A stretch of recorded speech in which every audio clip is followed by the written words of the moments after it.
welcome to this week's episode of the Inclusive Networker podcast.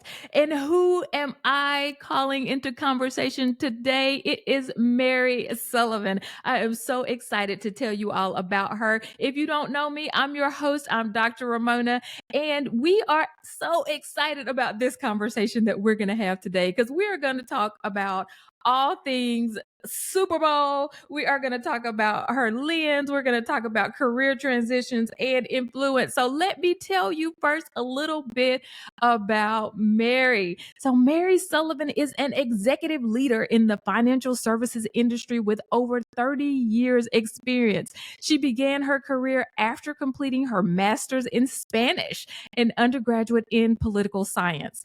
Mary has held many leadership positions that involve starting new businesses around the globe, architecting service models, and leading bilingual call center teams, all with business and leadership development at the center. With her passion for helping women and other underrepresented groups, Mary has been an advocate for organizations that support and promote all women. Big brothers and big sisters, Rock the Street, Wall Street, I Am Remarkable, Facilitator, and many others. Mary believes being fearless means taking risks and holding herself and those with power accountable. I love that, Mary. Accountable to be their best. She encourages everyone to learn and evolve no matter where they are in their life stage. Learning is a journey, not a destination, and Mary has continued her professional growth at Harvard Business School and Cornell. So Mary, welcome to the Inclusive Networker podcast.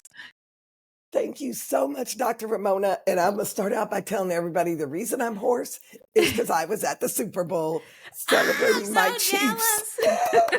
Yay, go Chiefs, go Chiefs. So It was wonderful. I started liking the Chiefs just because of my son. So, my son just came knocking on the door. So my son is 7. He just turned 7 and he loves Patrick Mahomes and all things Chiefs. Yeah. And so it was exciting to be able to watch the Super Bowl. And I watched it at home though. You were there in person. What? How can you say no to Las Vegas? Well, what happened, Dr. Ramona, is last year I was with my son in Phoenix, Arizona, and we were at the Super Bowl, but we didn't buy tickets to the game. And we sat there and we said, okay, next time, no matter what, no matter where, he's an adult, we are going to go to the game. And so we didn't even think that we were going to make it this year. It was a rebuilding year. And lo and behold, we were on our way to Vegas. So it was a trip of a lifetime. Definitely a great experience for me and my son. Yeah. So, okay, we can't skip past the halftime show. Usher, tell us. What did you think in person? Oh my goodness. I know I was rocking at home. So everybody was, and probably like everybody watching, we were all waiting for specific songs, right? Because he has so many great ballads. But everybody was waiting for all the songs. And when they hit, everybody got up and was dancing. And yeah, it really set a mood. I mean, and then when Little John came on and Ludacris, and then of course her strumming the guitar. Yes. Oh my! I mean, wasn't she and no amazing? one can forget the piano with Alicia Keys. It was amazing. She is a great pianist, and the whole show. And we were mesmerized by how quickly they set it up and take down. Yeah. Oh my gosh! Because it's not. It's right in the middle of the field. 25 minutes. Right. Between beginning and end. Yeah. Oh, they've got it down. I thought, wow, that is an organization. That could be a whole business case study, how to do this. And wow, it was great. And then again, just the whole, I have to give kudos to Las Vegas. They did a great job all throughout the city. Like you would just walk around and need directions. And I've been to Vegas before, but I hadn't been to Allegiant Stadium and I hadn't been to certain events for the Super Bowl.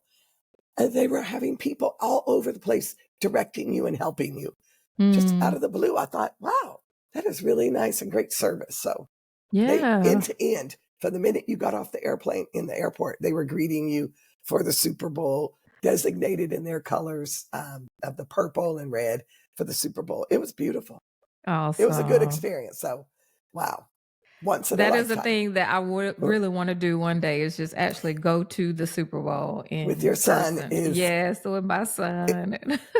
yes, that was I did we looked at each other and I said, "Wow, this is one of the best experiences ever," and he said, "Oh, I think it's definitely my top."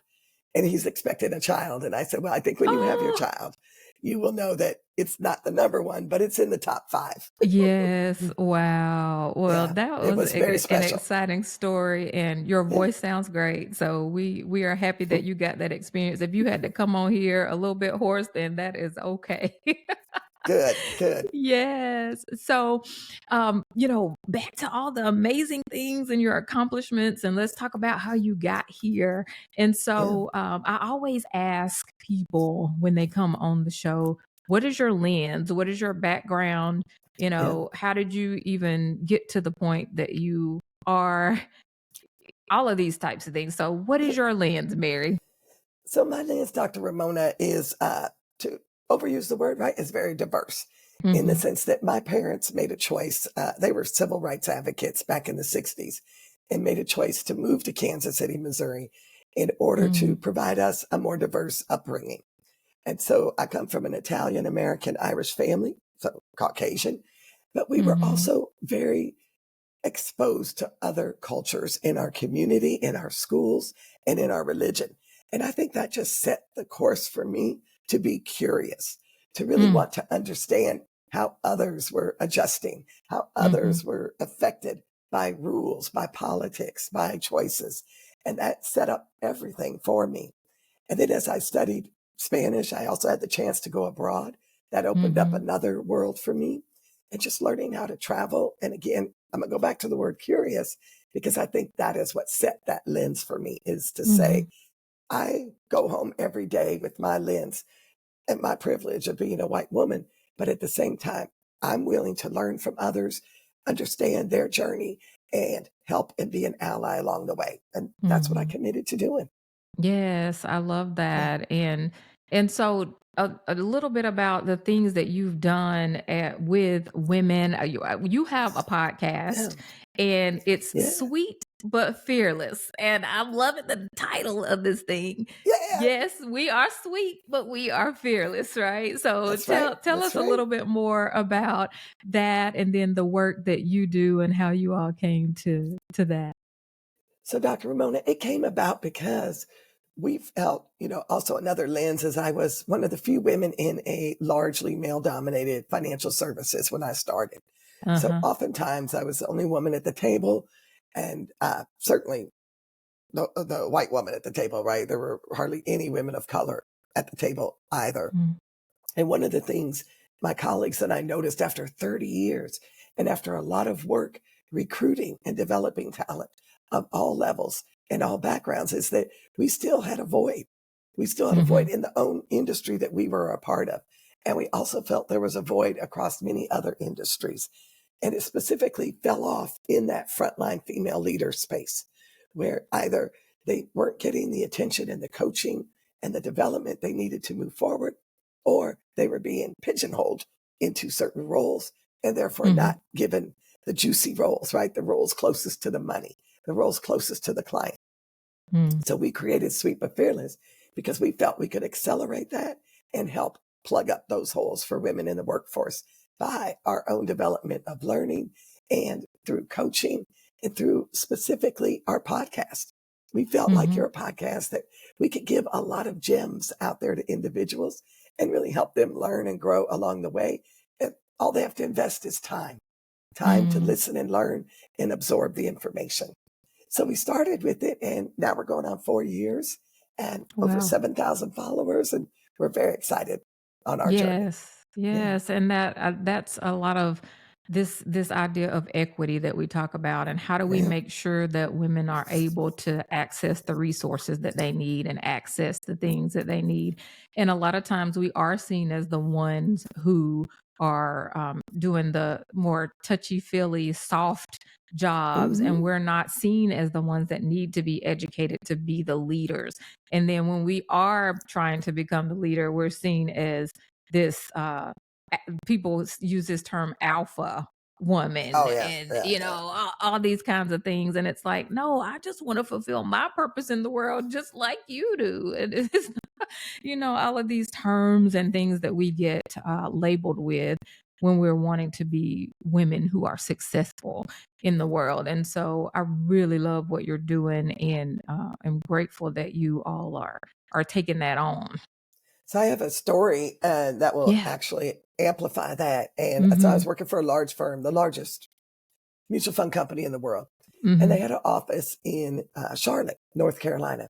Part of their diversity, equity and inclusion efforts was really ensuring a lot of women and men of color got access to being licensed. Because when we're recruiting and you recruit and you want someone who's already carries their brokerage license, there's not a lot of people of color in the industry that had that at the time.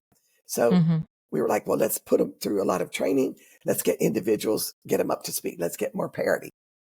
But then they realized after going through the courses that a lot were failing. And they kept thinking, why are so many women, specifically women of color, failing, taking these exams? So we did a deep dive on the study, and we really came to the conclusion it's because the testing, as I'm sure you know, is very geared toward being a white person in the workplace. Mhm. And Mhm. all the examples, all the techniques, all the adult learning styles were geared toward a white person and Mm. not by any means anybody of color. So we changed the training, we changed the development. And of course, then what happens? Right? The passing rate Wow. accelerated and was on par with everybody else. So a Yeah. lot of times when Mm. I believe that we're looking for what is the problem, I think a lot of individuals stop at they're the problem, right? Whoever they are, Mhm. that group versus the system, right? Systemic foundation of whatever Mhm. was created in order to, and I wouldn't say that was created to keep people back, but it wasn't created to pull people forward. I know that. Yes, yes. It And wasn't that is so intentional, but it was yes. happening. That's near and dear Yeah. to my heart when you say that, because, you know, I always say my purpose is to challenge broken systems that keep people from reaching their highest potential. And Exactly. the reason that I came into this work is because I was in a company and I saw the system broken. Right. Right. And I looked at the top of the company and there were no women of color that were at the very top of the company. And this company was 40 years old. And I'm Yeah. saying, are you telling me that no woman of color worked hard enough to get to the top of this company in all this time? It's a systems issue. It's a systems issue Exactly. in this company, and it's a systems issue in this industry in general. And we really Yep. have to start to address these things and not say, you need to work harder, you need to do all of these things. No, that's not always the case. Do you have to work hard? Yes. Is it that you aren't working hard that's always the reason? No. And so I think it's so important to make sure that people always think from a systems lens. So when I ask, I what's your agree. lens? Is your lens a systems lens, or are you thinking of everything at the individual level? Are you thinking people are overweight because they just don't eat right and exercise? Could there be anything else going on? Right. And so it's just, oh, okay. I'm going to get off my thing because this is you. I want you to Mm-mm, stay there. I stay there. I come love on. it. Let's talk about it Oh, because I could it's, keep going ooh, on and on and on and give you 50 zillion examples of that yes. in the workplace, not only in my industry, but many others. Mm-hmm. Well, it Yes. goes to recruiting, Dr. Ramona, and Uh we huh. talk about, career evolution and Mm pivoting in your career. A lot of things also happen because when you think about it, again, going back to the financial industry, they were handing out money. Please refer your family and friends, and we'll give you, dollars for that. And it was exciting. But of course, people were referring people that look like them. hmm. Their family and Mm hmm. friends usually look like them. So again, decades of not bringing in more people of color and more diverse backgrounds because of the fact that we were rewarding a specific behavior. Mm hmm. Another example of that is that, like you're saying, systemic. Again, did they do this in order to exclude people of color? I don't think so, Mm but it hmm. did. And no Yeah. one took the time to say what is broken Mm hmm. until someone did.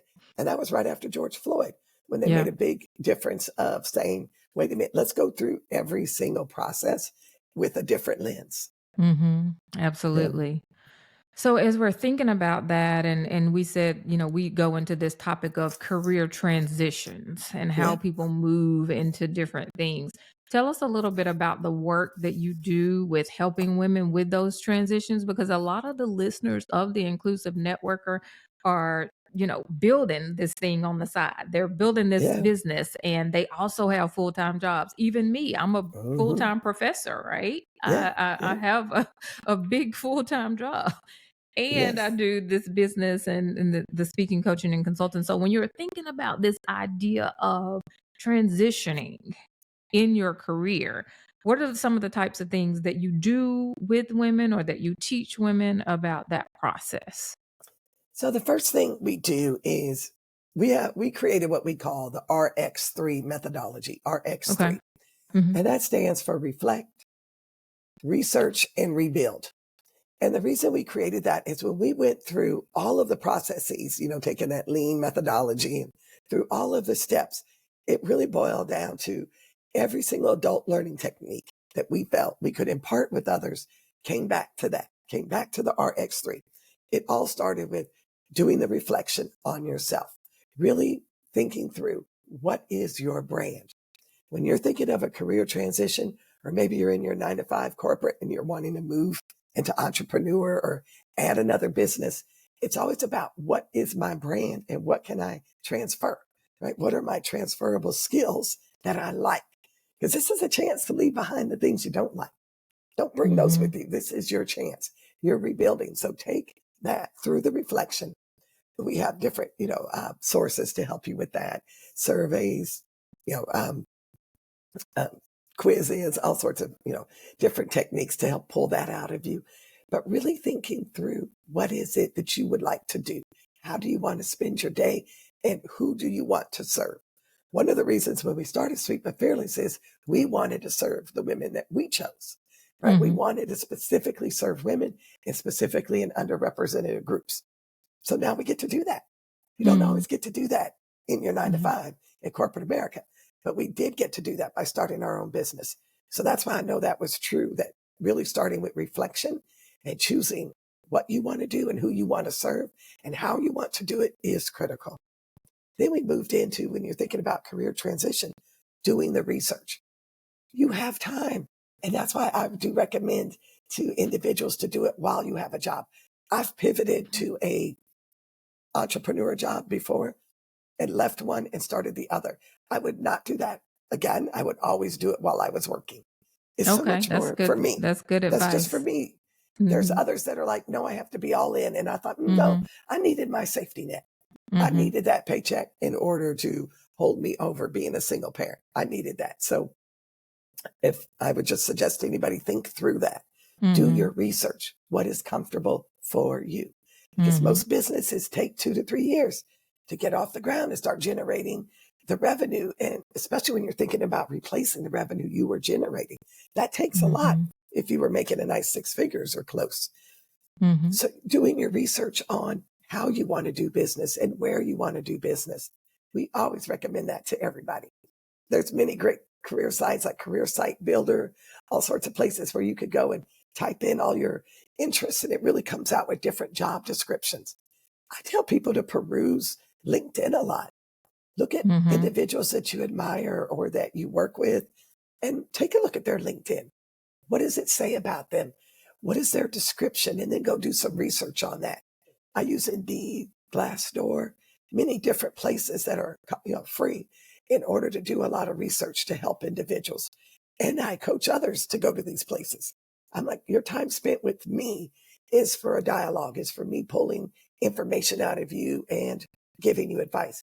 The Mhm. research you can do on your own is, it's free. Go find it because that way you can really get a head start on things. And then the third thing is to rebuild. Okay, make that commitment.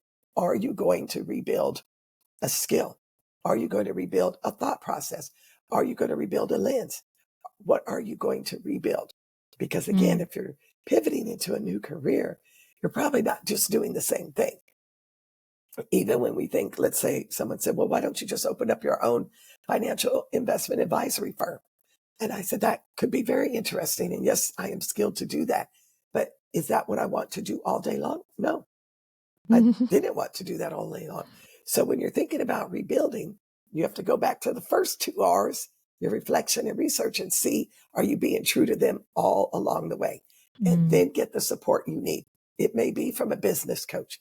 It may be from an executive career coach, or it may be from Small Business Association, using a lot of the resources out there to help small businesses get started. But definitely have a plan. I'm not a fan of winging it when you are speaking about your time and your treasure, and then you throw on top of it your talent. Really don't wing it. Have a plan. And as you were saying, do it through a systemic lens. You now have a chance to make a change and hold yourself accountable. So whatever you're doing, however small or large, put it through that lens as well. Run it through. Who is not being advantaged by what I'm doing? Or who could I possibly be hurting by what I'm doing? Just ask yourself a few questions and you could come up with some really good answers in making sure that you're creating a career transition that honors you and your work. There's so many good things in that. So RX3, we're gonna reflect, do some research, and And then rebuild. I love the Yeah. piece about determining what you want to rebuild, Yeah. because it's not rebuilding everything. You don't Of have course time not. to just rebuild everything. You've got to really focus. And this piece of, yeah, I've said this on podcasts before, where people are really focused on, how do I just get out of this job? And I've heard Yeah. so many people who are multimillionaires say, keep your job for a while. This is going to help you in the transition. It helps you not to be stressed out about the transition and how you're doing things. And it, to each his or her own, or their own, because you have to think about, do you need to just stop and be all in? Are you in a That's right. toxic situation in Yeah. your job? What is happening? So I think that's a big piece of the reflection as well, right? Is to think about, what is this? My friend, Dr. Jackson says, what is it costing you to stay That's where right. you are, Yep. right? So when we think about the price that you're having to pay emotionally, physically, even financially, what is that cost going to be to stay in the situation that you're in? And also, what is the cost going to be to go to the next situation? Because we know that entrepreneurship isn't easy. Being on a job you don't like isn't easy. Nothing's It's never easy, just one simple right? answer, is it, Dr. Right. Ramona? It's never just one simple answer. And I agree with you. It's thinking it through, talking, creating a list of your trusted advisors around you and asking them for their input, getting that opinion. I agree. If it's toxic, you got to get out. But again, a lot of women, we stay in situations because we have to, financially, whatever it may be. So I'm also saying that understand where you are and where you want to go and what does that path look like, right? What does that plan look like? Can you accelerate it? Maybe so. Do you have to? Not always, right? Maybe there's certain benefits that you have at your workplace. If you're not, let's take the example, you're not in a toxic work environment. Maybe you don't like it, but it's not toxic. Yeah. Make sure you've leveraged every single benefit. If they are offering any educational benefits, make sure you're taking them. Credentialize yourself in an area that will also be transferable to your new business you're planning, right? Think strategically on, how can I maximize the resources where I am in order to move forward? Certainly with the health, make sure if you've been planning anything, get it done. Maximize those resources, because yes, when you Yeah. transition to your own, right, you're going to be in the marketplace. Maybe things will be a little cheaper, maybe not. So you want to make sure you're just thinking through. That's what we also talk about, that research. Do a Yeah, lot that's of really research. good, that the And there's a health lot of benefits. loans And out there. yeah. Small Business Association, you can be applying for loans while you're working and getting yeses or nos along the way, so you know your path. You'll start to know, okay, it's easier than I thought financially, or it's much harder. I need to just slow down for a little bit, save more money. I teach a course for SCORE, which is a national volunteer organization for small businesses, and they partner with Small Business Association. And one of our first slides is 66% of businesses have failed after year 3 because of funding and planning. They Mhm. didn't save enough funds to carry them over, and they didn't have a plan. So a lot of Mhm. things that can be avoided. Yes, and, so that funding, that's a whole Yeah, a whole whole nother issue, especially podcast. when you think about women and minority businesses and the Oh, yeah. differences in funding. I was Oh, looking yeah. at a stat the other day that said that, Black women-owned businesses typically net $24,000, and, Mm. white women-owned businesses net like 60 something a thousand, I think it was. I can't remember the exact statistic for that.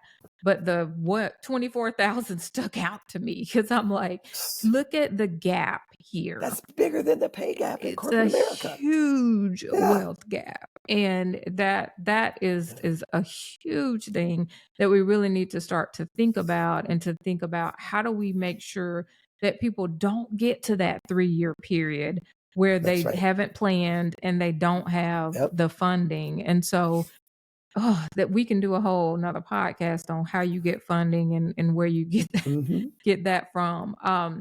But just tell us a couple of resources. I know we talked about the Yeah. Small Business Association. What are other sources of Yep. funding? And here, let me add this piece in. When I've looked at small business funding a lot of times, it has said that you already need to be having like $1 million in your business I know. sometimes. I know. Okay, so how do we get beyond Yeah. that Yeah. and get to the point where we can make $1 million in the business and have the funding?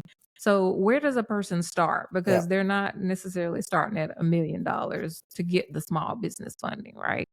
I agree, Dr. Ramona. When I first pivoted, the first time I got laid off from the financial industry, I was in my 40s, and I started a coffee house. And I thought, oh, I'll go to Small Business Association and get a loan. No, I couldn't even qualify. And I'm like, wait a minute, Yeah. I have money, so why can't I get new money? It is not as easy as everyone thinks. Mhm. But Mhm. having said that, it is a hustle to get the money. So I would start there, because one thing they can't give you is understanding the paperwork you're going to need, right? You're going to need Mhm. a lot of paperwork to gather and information. I would also go to SCORE, SCORE. It's Okay. nationwide. Now, while they don't provide direct funding, they provide free mentorship, free, free mentorship for anyone in order to help you think through and progress through in your business to avoid being that 66% percentage, right? That's the goal of SCORE. And they have workshops that are free, everything. So you can really get a lot of intel. And one of the workshops is how to get funding. So go to SCORE, look it up nationwide. Another thing I would say is really go to your local city. Go to your local city organization and find out they often get many grants and many Mhm. funding that they will give to the businesses. For example, we have one in our city that I live in, and they were just saying it's kind of like Make a Wish, but it's not the children. It's Make a Wish for small businesses, and you could Mhm. submit your business proposal, and then they can kind of vote on it, and they give out $20,000 to different people. I mean, every little bit helps. You just Mhm. have to really be a hustler to go out and get it. But those Yeah, are a few yeah. places I would go to. Okay, that is good. So SCORE, let's put that at SCORE. the forefront of your Yep. mind. SCORE, Yeah. SCORE Inclusive nationwide. Networker It's Community. nationwide. Go.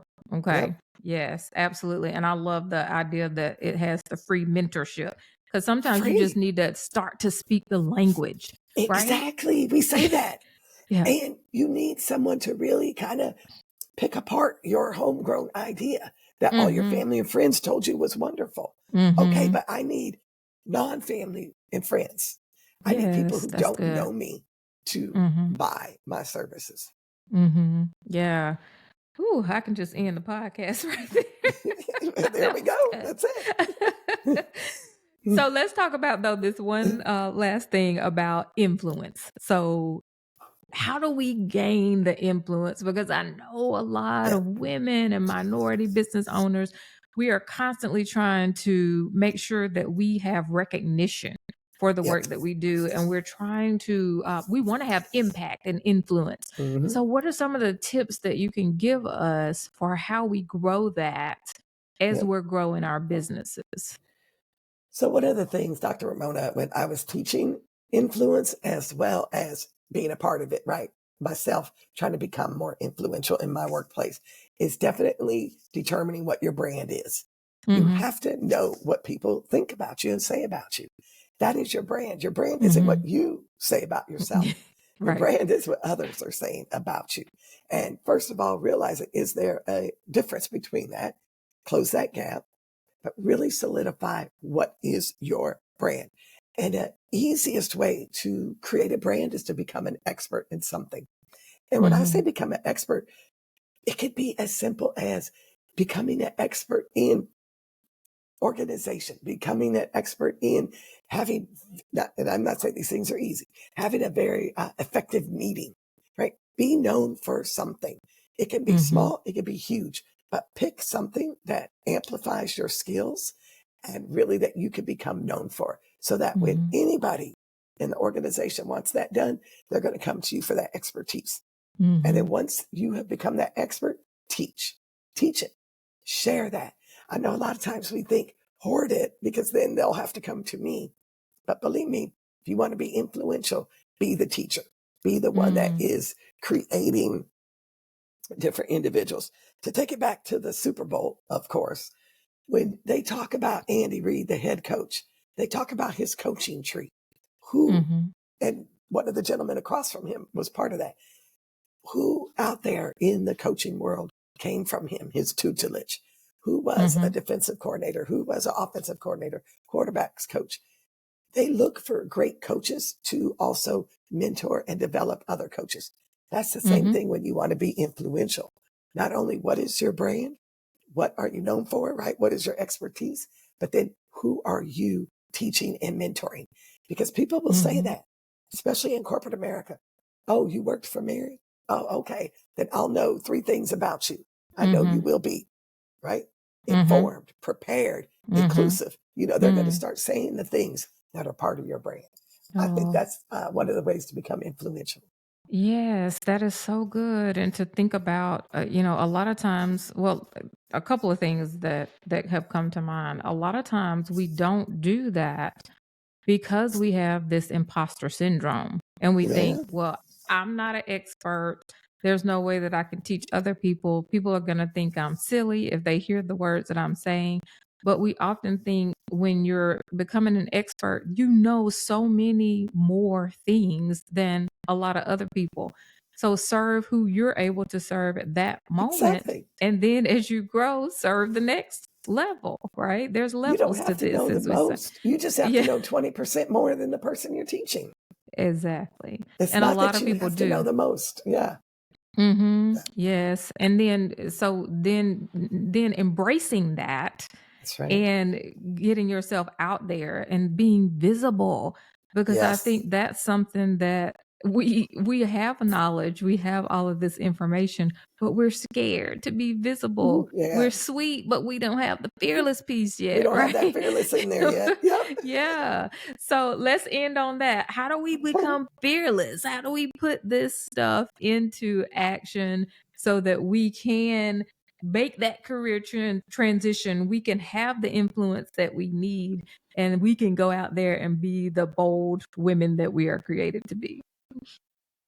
Well, to put that in a simple answer is to seriously acquire your background of friends, acquire Mhm. your advisory board, lean on Mhm. those who already think you're great.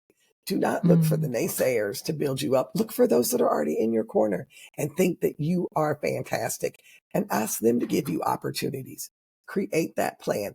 That will help you become more fearless because, again, you'll be doing things under someone and with someone that believes in you and that will allow you to fail, right? And Mhm. lift you back up and go forward. Try things that you already know you're good at and again, amplify them. Also, Mhm. I would say, Dr. Ramona, do it through others. If you're nervous about yourself and you're thinking, I don't think I'm as fearless, help create someone else to be fearless. Help promote them to be fearless. That will then give you that support and they'll probably carry you. Love that. So, Yeah. what a perfect way to end this. Mary, this has been such an amazing conversation. Mhm. Just so many nuggets, so many great things that I have gotten from your conversation. And so, tell us, because I'm sure the inclusive networker Mhm. community wants to stay in touch with you. So, how do we stay Yeah. in touch with you? Where are you going to be? What's your next big thing that we can plug Yeah. into? Tell us. Come look. Yeah. So again, I can't wait to have you on our podcast. I'm so excited about that. So they can follow by hearing that as well. But also come on over to sweetbutfearless.com. Follow our blogs, follow us on LinkedIn under Successful Women's Network. That's where we put a lot of our information. That's where we have a lot of our blogs and newsletters. And it's where we also promote a lot of other women and Mm, underrepresented groups. I also hold free complimentary workshops called I Am Remarkable. They're like 60 mm. minutes to 90 minutes where you could really practice the art of self promotion. And I'll share that with everybody too. That's all under sweetbutfearless.com. You can find it all there. All right. Well, you all go to sweetbutfearless.com. And this was another episode of Thank you. the Inclusive Networker podcast. Thank you, Mary, for coming on the show. And we thoroughly enjoyed you. You all stay in touch with Mary. And I will see you on the next episode of the Inclusive Networker podcast. Bye.